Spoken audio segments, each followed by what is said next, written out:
사도행전 2장 1절부터 4절까지 말씀을 우리 합독하시겠습니다. 시작. 오순절 날이 이미 이름에 저희가 다 같이 한 곳에 모였더니 호련히 하늘로부터 급하고 강한 바람 같은 소리가 있어 저희 앉은 온 집에 가득하며 불의 혀같이 갈라지는 것이 저희에게 보여 각 사람 위에 임하여 있더니 저희가 성령의 충만함을 받고 성령의 말하게 하심을 따라 다른 방언으로 말하기를 시작하니라. 아멘. 오늘 이 설교 제목은 최고의 신앙이라는 제목입니다. 최고의 신앙이란, 다시 말씀드리면 최고의 신앙생활이란 이런 말과 또 같은 의미를 가지고 있습니다. 신앙과 생활은 분리할 수 있는 것이 아닙니다. 한때는 우리가 또 신앙과 생활을 이렇게 분리해서 따로 생각하고 또 그렇게 신앙생활했던 적도 있습니다. 그러나 이 신앙과 생활은 함께 하는 겁니다. 함께 하는 거죠. 따로 있을 수가 없는 거죠. 오늘 이와 같이 최고의 신앙이란 최고의 신앙생활을 얘기하는 겁니다. 여러분이 생각하고 있는 최고의 신앙은 어떤 것을 말하고 있습니까? 여러분은 최고의 신앙생활을 어떤 생활로 생각하고 있습니까?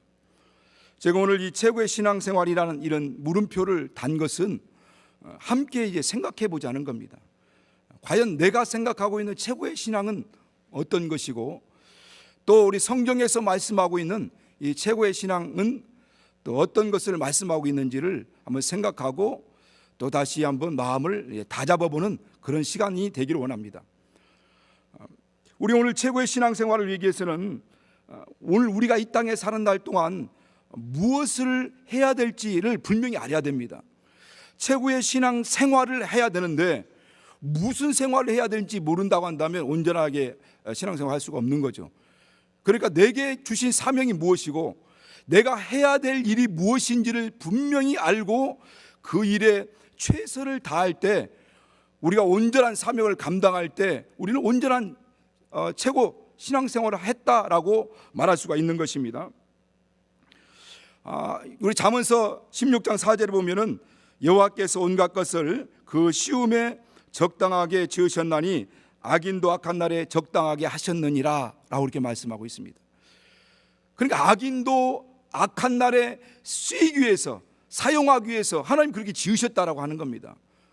하물며 모든 만물이 그 시임에 적당하게 다 지음받았고 모든 만물조차도 각각의 그 쓰여야 될, 쓰임 받아야 될 그 여건, 그런 상황이 있다라고 하는 겁니다. 그런 일이, 사명이 있다라고 하는 것을 말씀하는 겁니다.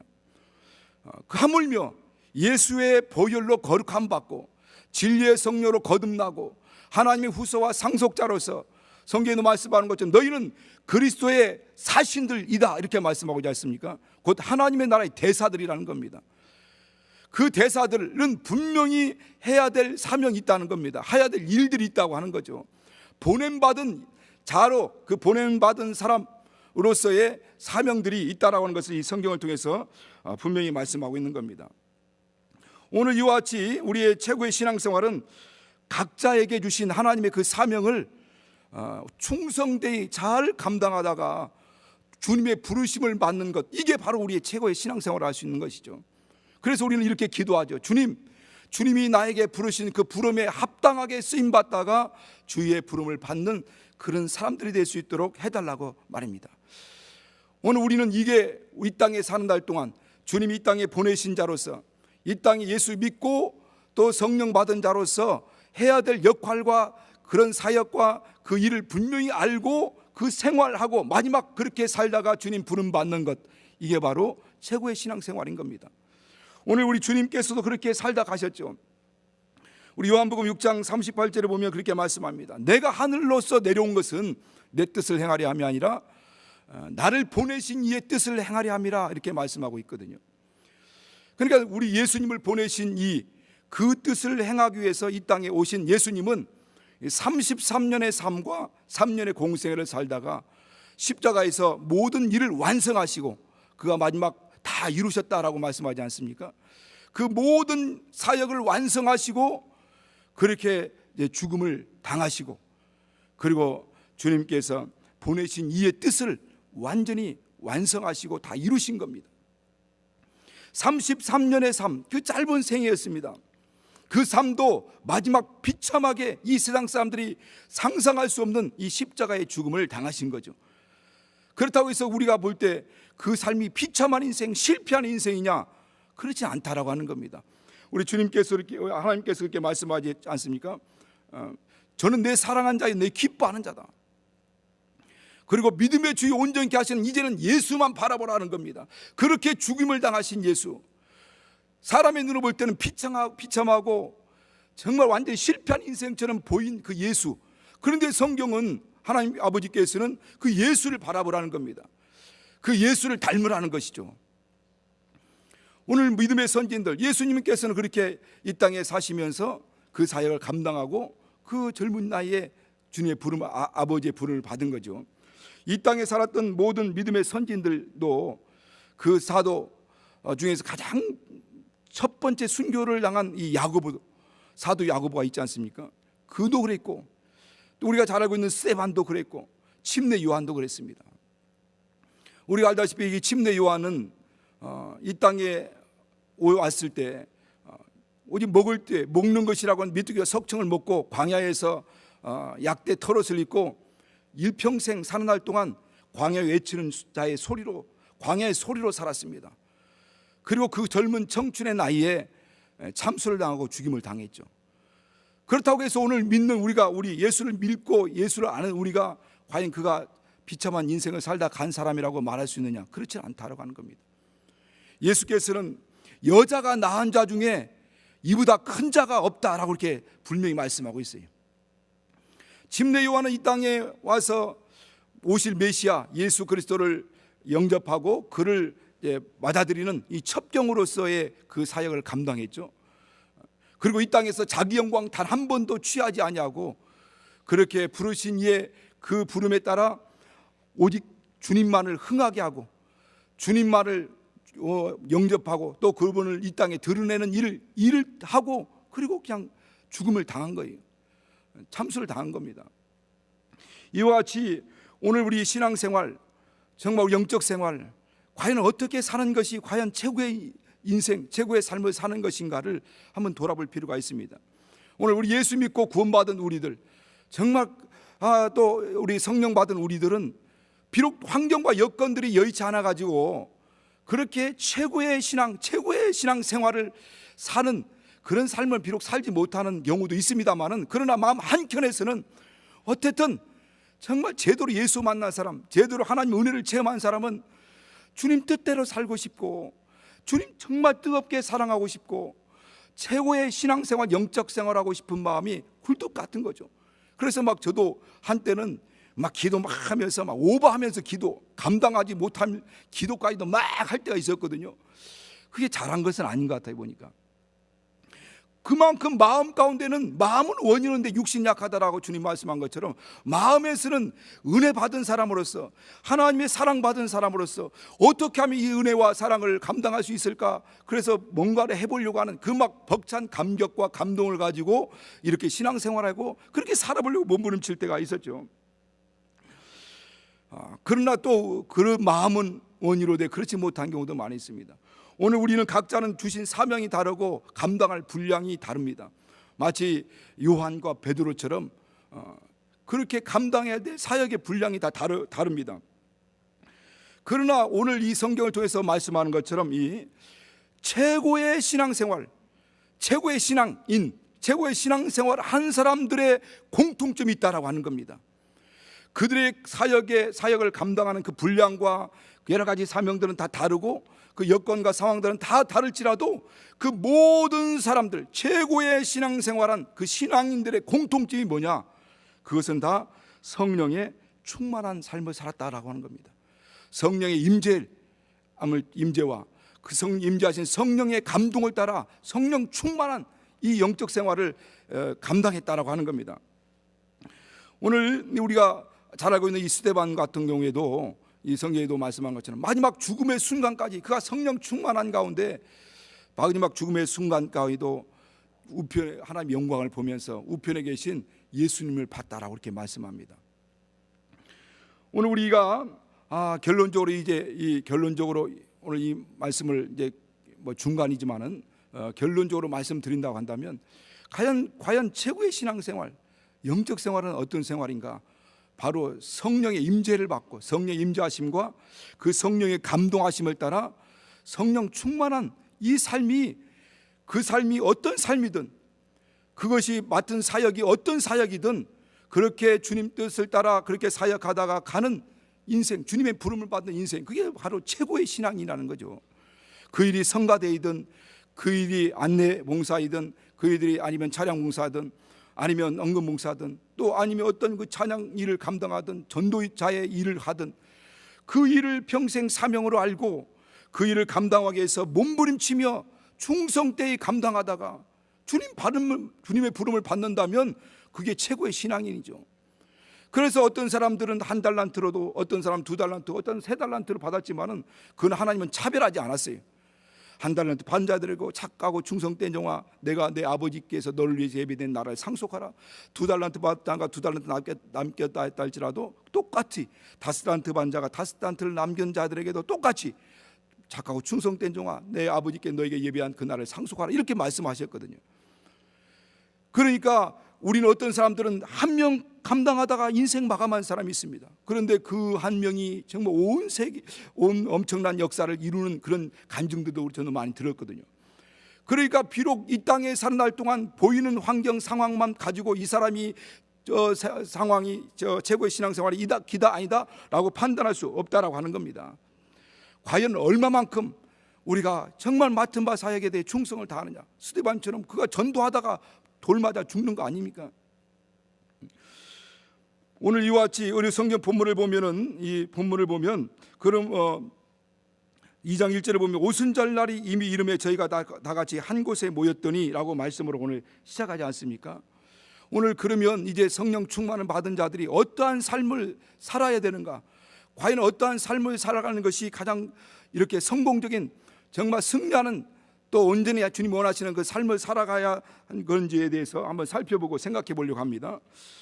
오늘 오순절 날이 이름에 저희들이 다 같이 한 곳에 모인 이유는 아버지 하나님께서 아들에게 말씀하실 때 아버지께서 약속하신 것을 너에게 주실 때까지 이 성을 떠나지 말고 기다려라, 기도하라 라는 말씀을 듣고 주님의 말씀에 순종하여서 그들이 믿음으로 전심으로 간절히 하나님 앞에 기도한 거죠.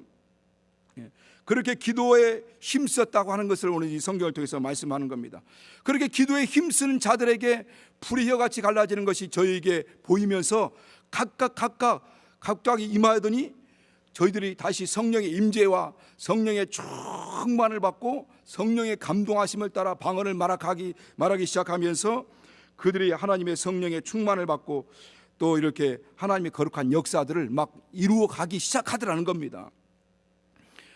바로 이 기독교의 시작은 바로 성령의 임재와 성령의 충만함과 성령의 일하시기 시작함으로 시작한 거죠. 분명한 겁니다.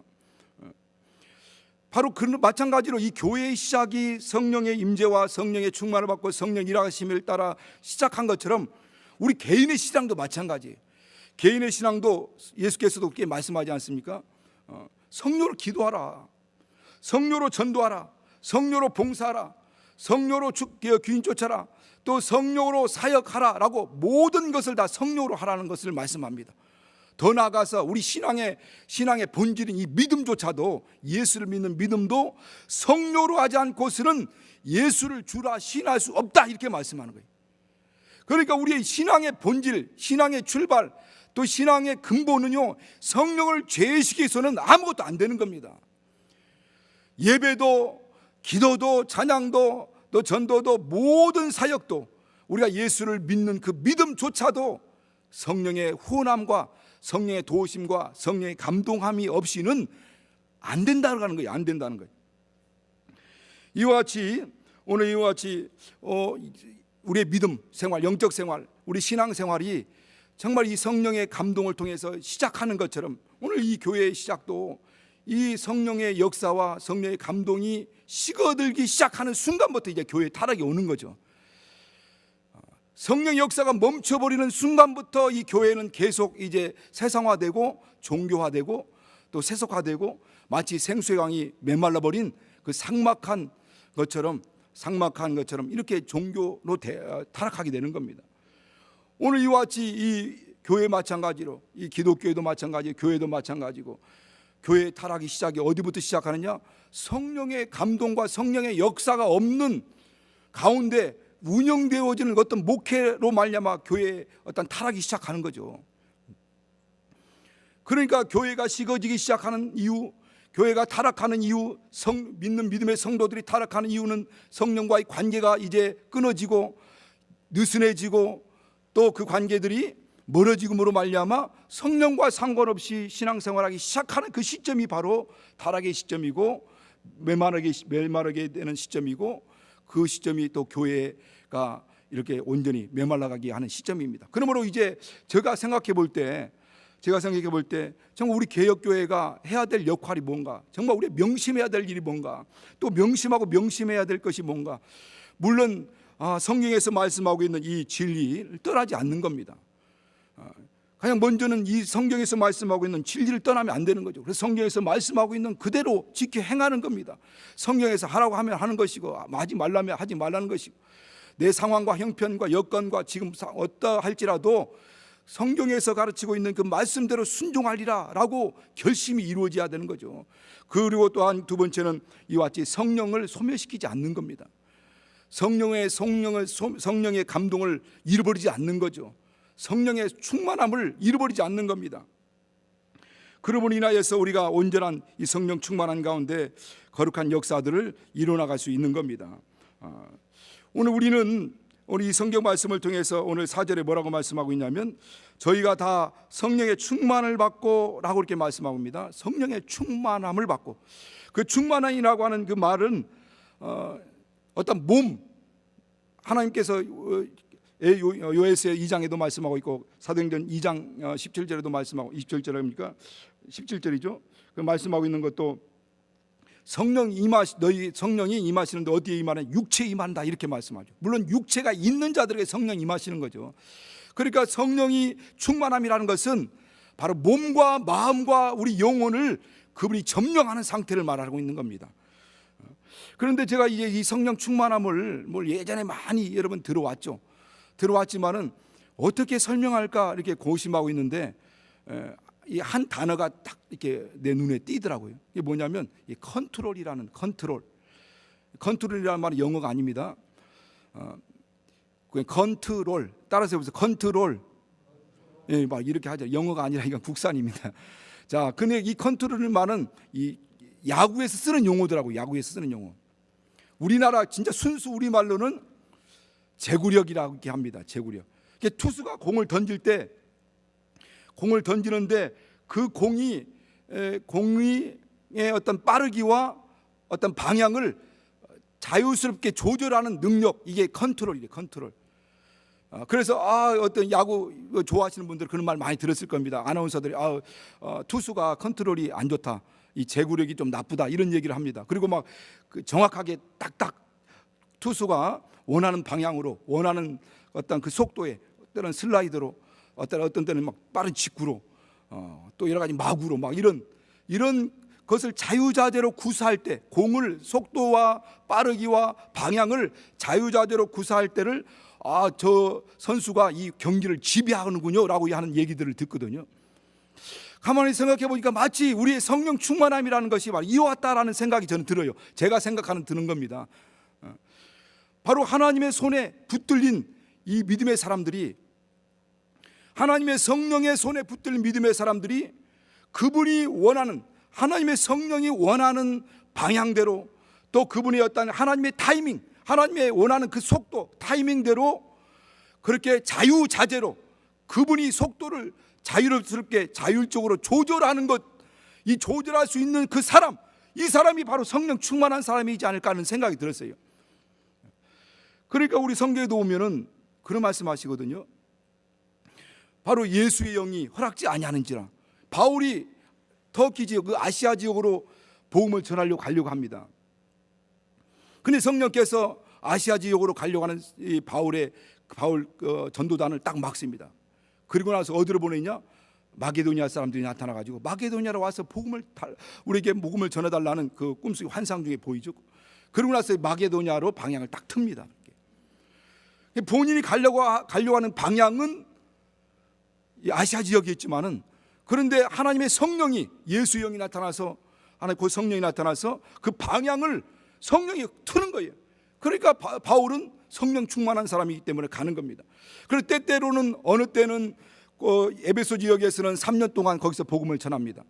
그런가 하면 고린도 지역에서는 1년 6개월 정도 복음을 막 전하다가, 또 어느 때에는 어떤 몇 개월 전하다가 또 성령이 감동하면 또 다른 지역으로 가는 거예요. 그러니까 하나님의 타이밍, 그 속도와 또 그 방향을 성령의 손 안에서 그분이 지배하는 겁니다. 컨트롤하는 거예요. 지배를 하는 겁니다. 그분이 성령이 원하시는 뜻대로, 그분이 원하는 방향대로. 오직 이건 성령 충만한 사람만이, 곧 다시 말씀은 성령의 지배를 받은 사람, 성령의 통치를 받은 사람, 방금 말씀드린 것처럼 이 성령으로 컨트롤을 당하는 사람, 이 사람만이 성령 충만한 사람, 이 사람이라는 거죠. 오늘 우리는 내 마음대로 하려고 하는 마음도 있죠. 내 뜻대로 하려고 하는 마음도 있습니다. 그래서 저는 그런 기도를 하거든요. 하나님께서 정말 성령으로 감동해 주셔서 내가 성령을 앞서지 않도록, 내가 막 성령을 초월해서 막 빨리 가고 싶은 대로 막 가고, 하고 싶은 대로 막 하고 하지 않고, 성령이 나를 앞서가고 성령이 나의 삶을 인도하고 나는 성령의 인도를 따라갈 수 있는 삶을 살게 해달라고 그런 기도를 합니다. 그렇지만은 때로는 내 마음, 감정이 막 앞설 때가 있고요, 또 생각이 막 앞서서 막 갈 때가 있어요. 그러면 분명히 마음이 답답해지죠. 마음이 답답해집니다. 오늘 우리는 우리 신앙생활 할 때, 우리 구약에서도 그런 일들이 많이 있죠. 우리 민수기 9장 15절부터 23절을 보면은 광야에 들어섰던 이스라엘 백성들이 그 천막을 치고 갈 때 불기둥과 구름기둥이 딱 떠서, 불기둥이 일어나면은, 또 구름기둥이 일어나면은 그들이 진이 출발합니다. 그런가 하면 구름기둥과 불기둥이 멈추고 내려앉으면 다시 거기서 그들이 멈추죠. 그리고 거기서 천막을 치고 있습니다. 그런데 9장 23절, 22절, 23절 이후 보면 그들이 구름기둥이 일어나면 그들이 진행하기도 하되, 이틀이든지 한 달이든지 1년이든지 구름기둥이 그들이 있으면 그들이 있고, 구름기둥이 일어나면 그들이 진행하더라, 이렇게 말씀하고 있거든요. 그 당시는, 구약은 그때는 불기둥과 구름기둥으로 그들을 인도하였어요, 하나님이요. 그러나 오늘날은 성령이 우리 안에 내주하셔가지고 성령이 인도하시는 겁니다. 우리는 구약이 예표요 모형이라고 이렇게 그런 얘기도 많이 들었죠. 그런데 오늘날 우리 영적 생활하고 있는 이 실제적인, 우리는 정말 이 생활을 하고 있는 우리에게 말씀하려고 하는 겁니다. 성령이 말씀하시고 그분이 원하시면 출발하고, 그렇지 않으면 내가 아무리 가고 싶어도, 내가 하고 싶어도 멈춰서라면 멈춰서는 거죠. 진행하라면 진행하고, 멈춰서라면 멈춰서로 그분의 손 안에서 이렇게 마음대로 좌지우지하는 그런 성도, 그게 성령 충만한 사람이죠. 그게 성령의 지배를 받는 사람. 그 지배하다라는 말이 컨트롤이라는 말이지 않습니까? 그렇게 지배받는 사람, 그렇게 다스림을 받는 사람, 그렇게 통치를 받는 사람, 이런 사람들이 하나님께서 원하시는 성령 충만한 사람입니다. 성령께서는 우리 완전한 인격체이죠. 우리는 완전한 인격체입니다. 완전한 인격체인 저와 여러분 안에 오셔서 그분이 인격적으로 우리를 주관하려고 하시는 겁니다. 우리 안에 왕으로, 임금으로, 주인으로 오신 거예요. 우리를 주관하고 통치하고 다스리려고 오신 겁니다. 그분은 우리를 수종드는 종으로 오신 분이 아니에요. 그분은 임금으로 오신 분입니다. 왕으로 오신 분이에요. 예수께서는 우리를 섬기러 오셨다고 하셨잖아요. 그러나 성령은 섬기러 오신 분이 아니라 왕으로 오신 분이, 임금으로 오신 분이에요. 그리고 우리 안에서 우리를 통치하시려고 하시는 겁니다. 우리를 다스리려고 하시는 겁니다. 그래서 하나님의 완전한 통치, 완전한 다스림, 완전한 그분의 인도를 받는 그 사람이 성령 충만한 사람입니다. 때때로 저는 조금 이렇게 오해할 때가 있었어요. 성령에 대해서. 그래서 하나님에 오해할 때가 있었는데, 하나님께서 나를 막 코너로 몰아붙여 가지고 막 항복시켜 가지고 하나님 막 강압하고 억압해 가지고 뭔가를 그분이 원하는 일을 막 이루하려고 하는, 달성시키려고 하는 이런 생각으로 생각할 때가 있었어요. 가만히 보니까 그게 귀신이 억압된 부분이었다는 것을 나중에 깨닫게 됐어요. 하나님의 성령은 인격적인 분위기다는 거예요. 여러분, 우리가 인격적인 사람 보면 정말 저 사람 인격적이다라고 할 때는 뭔가 신사적이고 정말 이 아주 배려심과 여러 가지 모든 것을 종합적으로 볼 때 인격적이다라고 얘기하지 않습니까? 그런데 성령은 인격의 완성입니다. 그분은 강압적으로 막 윽박지르듯이 하지 않는다는 거죠. 오셔서 우리에게 인격적으로 말씀하시는 겁니다. 세미한 음성으로 감동하심을 통해서 우리에게 말씀하시는 거예요. 그리고 우리가 인격적으로 그분의 음성과 감동하심을 받고 믿음으로 순종하고 의지적으로 반응하여서 순종해 나갈 때, 그때 전능하신 하나님의 성령의 능력과 권능이 막 나타나기 시작하는 거죠. 그렇게 믿음으로 순종할 때, 저는 어떤 전화상으로도 기도할 때 막 그렇게 하나님의 역사가 나타났다는 막 이런 간증을 또 나중에 듣기도 하거든요. 그런 것처럼 우리가 하나님의 역사들이 나타난다는 것, 우리 이 성령의 역사를 부정할 수 없습니다. 이 신약교회는 이 성령의 시대이기 때문에 그 어떤 것보다도 의식해야 될 것이 이 성령의 역사이기 때문에 우리 이 모든 것을 이제 부정할 수 있는 게 아니죠. 우리 한번 우리 성경을 좀 보겠습니다. 갈라디아서 5장 17절 잠깐 보니까 같이 읽겠습니다. 갈라디아서 5장 17절 우리 같이 시작. 육체의 소욕은 성령을 거스리고 성령의 소욕은 육체를 거스리나니 이 둘이 서로 대적함으로 너희 원하는 것을 하지 못하게 하려 함이니라. 바로 오늘도 육체의 소욕은 성령 거스리고 성령의 소욕 육체를 거스나니 이 둘이 대적함으로 너희 원하는 것을 하지 못하게 하려 함이라 라고 말씀하고 있죠. 육신의 소욕으로 내 마음이 가득 차 있으면요, 성령의 소욕이 역사할 수, 성령이 역사할 수 없다는 거예요. 성령을 거스릴 수밖에 없다는 겁니다. 그러니까 성령이 나를 온전히 통치하고 성령이 나를 다스릴 때, 그분이 인도할 때 비로소 하나님이 원하시는 일들이 이루어지고 성취되고 역사하신다라고 하는 것을 말씀하는 거죠. 저와 여러분은 과연 저와 저를 비롯하여 여러분은 과연 여러분의 삶의 주인은 누구십니까? 또 여러분은 삶의 주권을 누가 지금 쥐고 있습니까? 여러분 마음의 보좌에 누가 지금 앉아 계십니까? 마귀입니까? 아니면 여러분 자신입니까? 아니면 성령이십니까? 바로 성령 충만함이다라고 하는 것은 여러분이 그렇게 기도했던 것처럼 저도 그렇게 기도했고, 우리 마음의 정말 보좌에 주님이 왕이 되시는 거죠.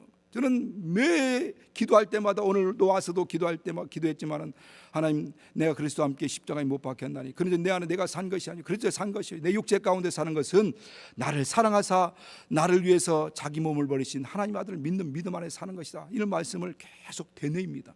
이것이 참 예수 믿고 내가 은혜 받았던 하나님 말씀이기 때문에 이것이 우리 나의 신앙이었다, 출발이다라고 보면 생각합니다. 내가 그리스도와 함께 십자가에 못 박혔나니, 그런데 내 안에 내가 산 것이 아니 그리스도 산 것이다. 다만 내가 육체 가운데 사는 것은 나를 사랑하사 나를 위해서 피 흘리시고 채찍 받으시고 징계 받으시고 고난 받으시고 저주 받는 바 되사 내게 생명 주시고 치유해 주시고 평안 주시고 은혜 주신 그 하나님 아들을 믿는, 예수를 믿는 그 믿음 안에서의 삶이요, 그러므로 살아도 내가 내 안에 사는 것도 그리스도요, 내가 그래서 살아도 주를 살고 죽어도 주를 죽나니 사나 죽으나 내가 주의 그리스도의 것이다 라고 고백하게 되는 거죠. 오늘 우리는 이와 같이 성령께서 내 안에 오셔서 나를 통치하시려고 하시는 거죠. 그러므로 성령 충만함이라고 하는 것은 바로 자신이 성령의 주인 오신 성령, 그 성령을 얼마만큼 그 감동하심과 인도하심과 그 역사하심을 인정하고 그의 감동하심과 역사하심과 인도하심에 순종하고 반응하여서 그렇게 그분의 원하시는 뜻대로 살아가느냐라는 것, 그것이 바로 성령 충만의 척도라는 거죠. 우리가 기도를 많이 한다고 해서 성령 충만한 게 아니고, 성경에 대한 아는 지식이 많다고 성령 충만함이 아니라, 과연 성령의 감동과 인도하심과 역사하심을 따라 내가 그것을 인정하고 얼마만큼 그것을 순종하며 반응하며 내가 이렇게 나가느냐라는 그 척도, 그게 바로 성령의 충만의 척도라는 것이죠. 그래 오늘 우리 하나님께서는 오늘 이렇게 우리에게 말씀하는 거예요. 성령 충만을 받으라, 이렇게 말씀합니다. 그 명령이죠, 명령. 우리가 해도 되고 안 해도 되고 하는 것이 아니라 하나님의 명령입니다.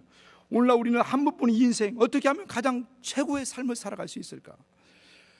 어차피 가는 인생인데 이렇게 살고 저렇게 살든 이렇게 살든 한 번뿐인 인생이고, 어차피 이제 육체는 흙으로 돌아갈 수밖에 없는 인생인데, 과연 어떻게 사는 삶이 가장 가치 있고 영원히 후회하지 않는 삶을 살아갈 수 있을까? 그것은 서두에도 말씀드린 것처럼 성령의 임재하심과 성령의 감동하심과 성령의 충만을 따라 우리가 주님이 내게 하라 하신 그대로, 그 사명대로, 그 말씀대로 순종하여 사는 겁니다. 그것이 엄청난 큰 일이 아닐지라도, 대단한 일이 아닐지라도, 정말 누가 볼 때도 어마어마한 일이 아닐지라도 각각 주어진 그 사명에 감당하는 이런 사람, 이게 바로 최고의 인이요, 최고의 신앙인이요, 최고의 신앙생활이라는 거죠. 어떤 분들은 해외 아프리카 아니면 아마존에 가서 그 몇 명 전도하면서 평생을 몇 명 감당하다가 인생 끝나는 사람이 있어요. 여러분, 제가 이런 말씀을 전할 때마다 가끔 생각나는 분이 계시는데, 그분이 누구냐면 맨발의 전도자 최춘선 할아버지, 여러분도 다 아실 줄 압니다. 그분은 김포공항 지역에 있는 그 주변이 다 그분 땅이었대요.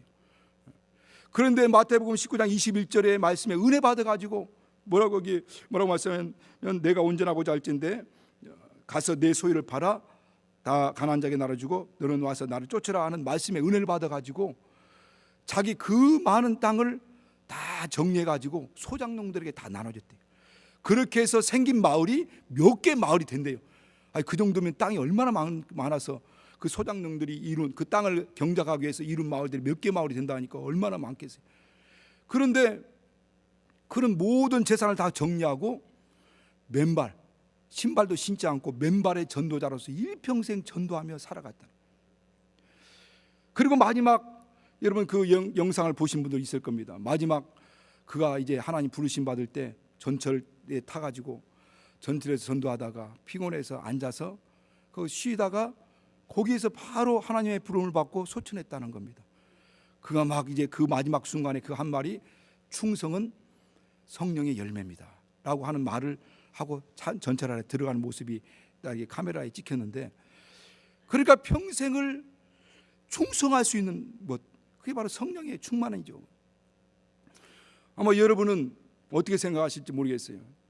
과연 그 수많은 재산들을 다 정리하고 다른 사람에게 나눠주고 자기는 맨발의 전도자로서 하나님의 부르심에 따라 그렇게 전도자로서의 사역을 감당할 그 일이 과연 그 엄청난 땅 재산과 바꿀 수 있는 만큼의 가치를 갖고 있다고 생각하는가 하는 거예요.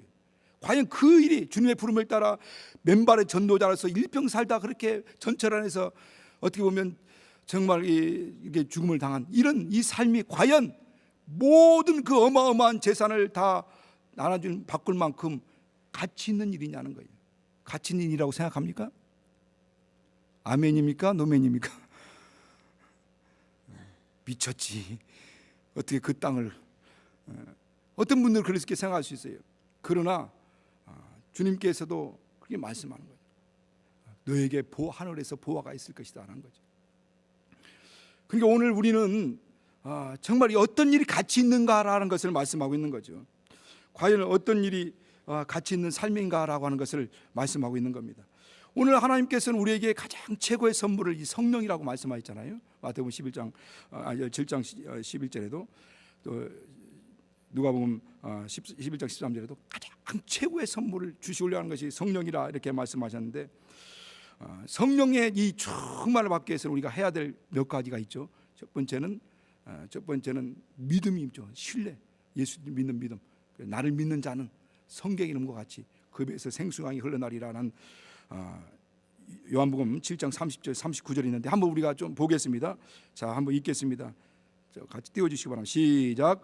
명절 끝날 곧 그날에 예수께서 외쳐 가라사대 누구든지 목마르거든 내게로 와서 마시라. 나를 믿는 자는 성경 이름과 같이 그 배에서 생수의 강이 흘러나리라 하시니 이는 그가 받을 성령을 말씀하신 것이라. 예수께서 아직 영광을 받지 못하신 거로 성령이 아직 저희에게 계시지 아니하시더라.